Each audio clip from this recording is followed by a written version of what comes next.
Gracias, Federico. Y yo también quisiera agradecer en primer lugar a las autoridades del CARI, a Rogelio Llamarini y Yados por la convocatoria. Siempre es un gusto estar acá en los seminarios anuales del CARI, y después de la presentación tan clara, ¿no? Y por lo menos que permite ver un poco el futuro del doctor Perellana, me voy a permitir un riesgo de salir del mundo interestatal y tratar de enfocar a esa abstracción de las abstracciones que llamamos las masas para reflexionar en torno de los indignados protestas y movilizaciones masivas. Y lo voy a hacer, digo que es un riesgo para un científico social y sobre todo para un estudioso de relaciones internacionales, porque ahí el concepto del poder se torna un poco más difuso. Cuando hablamos de las masas no estamos hablando de un actor específico, no estamos hablando de instituciones, sino que estamos hablando, en el mejor de los casos, de un fenómeno.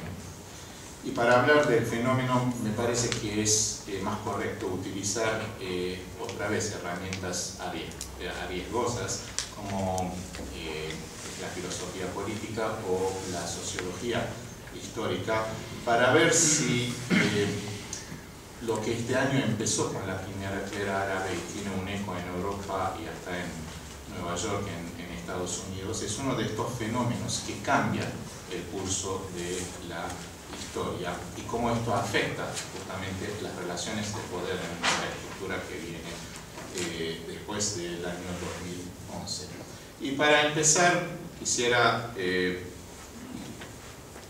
citar el editorialista del semanario francés Courrier International, que es Philippe Thureau-D'Angen, que en su columna El tiempo, es una pregunta, el tiempo del liberalismo político, del número del 15 al 21 de septiembre, del seminario que era dedicado a las movilizaciones en el mundo, se preguntaba si hay una causa si hay una relación de causa y efecto entre la crisis internacional, la crisis mundial financiera y las movilizaciones sociales en el mundo. Eso que los artículos, las opiniones y los análisis de este número del seminario tratan, y es el título del seminario, 2001, año de las revueltas. Quisiera empezar mencionando que cuando hablamos del fenómeno de las masas, estamos hablando de un fenómeno moderno. Empieza probablemente con la idea del contrato social, esto que empieza a correr un poco las élites y abre espacio a la participación de las masas en la política, pero sin ninguna duda lo que fascinó, lo que podría ser un poco casi un paradigma de la participación de las masas en la política es la revolución, el concepto de la revolución. Y me gustaría empezar por ahí, empezar a reflexionar sobre el concepto de la revolución, cómo esto evoluciona en los últimos 200 años y qué es hoy de esto que algunos insisten en llamar revoluciones árabes, y si realmente tiene que ver con algo histórico o no.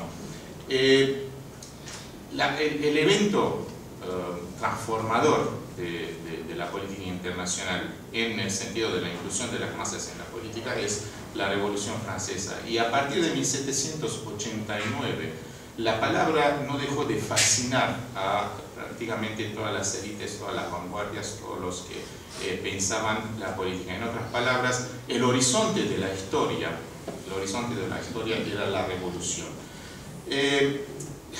Pero esta idea de la revolución tenía un sesgo muy occidentalista, muy eurocéntrico, y sobre todo era un concepto fundamentalmente materialista y secular. A menudo asociamos el concepto de la revolución desde 1789 hasta 1979-89, y voy a hablar un poco de estos 10 años entre el 79 y el 89. Pensamos en la revolución como algo de entre comillas, la izquierda en general. Pero la fascinación del concepto de la revolución era tanto en la izquierda como a la derecha probablemente cualquier fenómeno en estos 200 años se vanagloriaba de ser llamado revolución. Y estoy pensando, por ejemplo, en los golpes de Estado en el mundo árabe, desde Nasser hasta Hafez al-Assad, que siempre hablaban de revolución, y hasta la revolución libertadora en 1955 se quería una revolución. En otras palabras, los cambios que se proponían veían a través de este estallido con la voluntad popular, el término de Jean-Jacques Rousseau, de las masas, para cambiar fundamentalmente una estructura de poder. Ahora, en este sentido, había una relación de causa-efecto entre la crisis económica y la sublevación, la revuelta de las masas.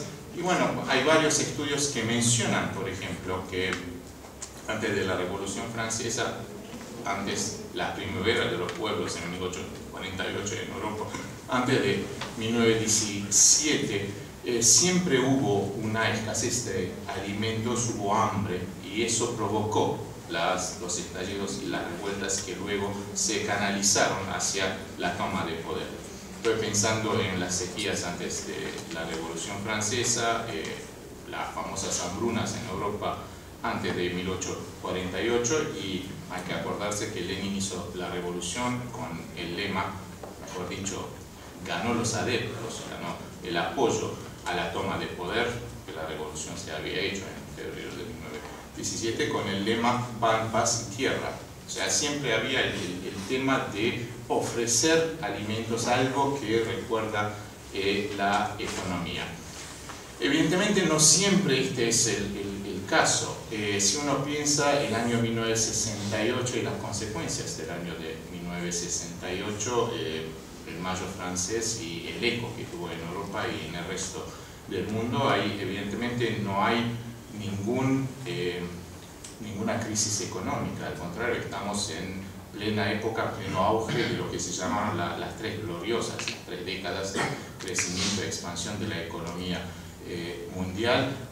Por lo tanto, no es la crisis económica que explica esas revueltas, ese intento de toma de poder, que al fin y al cabo fue más bien un simulacro de revolución, si pensamos en términos de poder, y fue más bien un cambio cultural, como se sabe bien, en Europa y en el resto del mundo. Ahora, esta fascinación por la revolución, como le decía, tenía algunas características, algunas especificidades muy particulares. En primer lugar, se pensaba en términos de toma de poder con la participación de las masas. Segundo, siempre había una élite, un partido de vanguardia, alguien, un líder que lideraba esta masa. Tercero, la fascinación por la utopía armada. O sea, la revolución siempre era violenta y la violencia era buena. Bueno, hay toda una literatura muy particular de la década de los 50, 60, 70, muy particular de la época de descolonización, casi digamos, elogiando los efectos beneficiosos de la violencia revolucionaria para los pueblos, para recuperar identidad, etcétera, etcétera.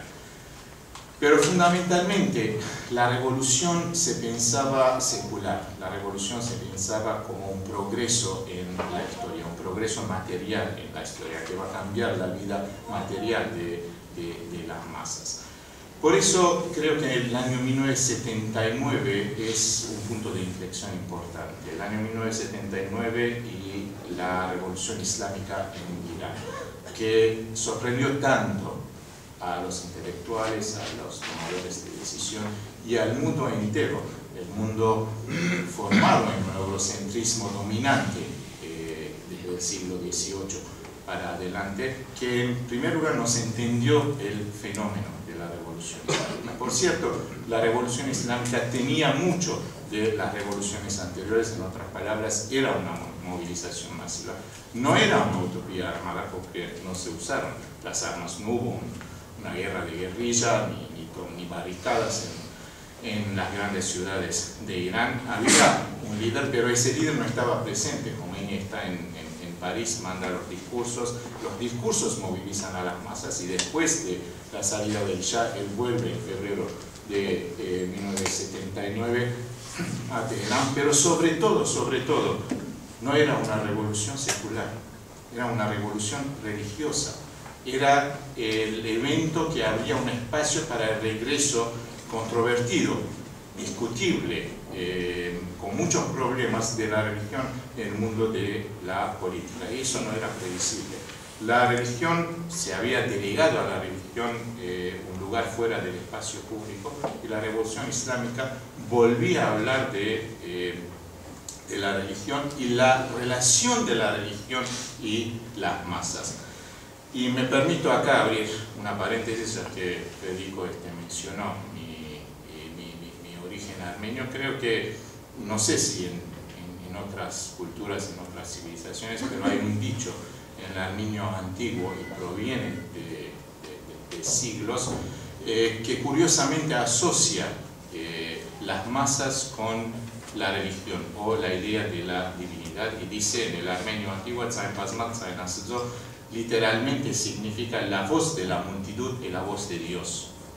Ahora, sinceramente todavía eso lo pensé cuando preparaba mi ponencia. No he hecho las investigaciones para ver de qué siglo proviene, probablemente del siglo V, cuando, digamos, empezó la edad de oro de la literatura clásica armenia, pero me pareció interesante ver esta asociación entre las masas y la idea de la divinidad, que, digamos, daba también una particularidad tanto a la iglesia armenia como, digamos, a la identidad armenia en ese Medio Oriente tan poco entendido desde Europa. Cierro la paréntesis y vuelvo al tema de la religión. Ahora, entre otras cosas, la revolución islámica en Irán, que en un primer momento se hizo una revolución no solamente islámica, sino que una revolución mundial, porque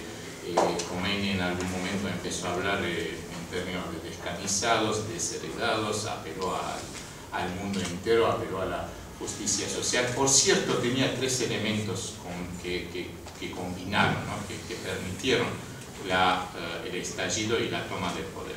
El primero, sin ninguna duda, es la doctrina de la emancipación chiita, y esa es la gran innovación de Khomeini. Antes de Khomeini, el pensamiento chiita no contemplaba la emancipación política. Pero también había dos elementos importantes en el caso del primero, era el nacionalismo persa, que remetía a Mossadegh, 1952, y nacionalización del petróleo, etc. Y hasta más atrás, 1906, la primera revolución constitucional en el Medio Oriente, mucho antes que el Imperio Otomano o otros pueblos. Y el tercero era la idea de la justicia social, promovida por un partido clandestino, pero muy activo, sobre todo en las universidades, que era el Partido Comunista, el PUDE, también con una vinculación muy fuerte con la Unión Soviética, aunque Moscú, igual que Washington, no entendió la esencia de la revolución islámica en Irán. Por lo tanto, la revolución se quiso universal, como todas las revoluciones, empezó a apelar al resto del mundo, pero lo cierto es que esta revolución era chiita. Y si provocó una movilización de masas y si proporcionó una identidad, esta fue la identidad chiita, que hasta entonces se caracterizaba por su pasividad en la política, y después de 1979, después de la revolución islámica y su expansión, ya tiene una geopolítica claramente definida, y que hoy, eso de India era casi una sorpresa hoy en día, pero habría que pensarlo, pero se habla, por lo menos en el mundo árabe, el Medio Oriente, no el subcontinente India, de la media luna chiita. Esta es la frase del rey Abdullah de Jordania como una amenaza, que serían Irán, Irak y el Líbano. Entonces, la revolución le dio una nueva identidad, muy presente, identidad de las masas, del movimiento de las masas. El Hezbollah es una de las expresiones de esta identidad, pero también, digamos, los movimientos chiitas en el propio Irak son parte de la expresión de estas masas. Pero la revolución no fue islámica porque no existe el mundo musulmán. Existen los sunitas, existen los chiitas. y no hay una reconciliación en un futuro previsible por ahora, de reconciliación que puede crear lo que por mucho tiempo se caracterizó como el fundamentalismo islámico. Y esto me lleva a la otra reflexión.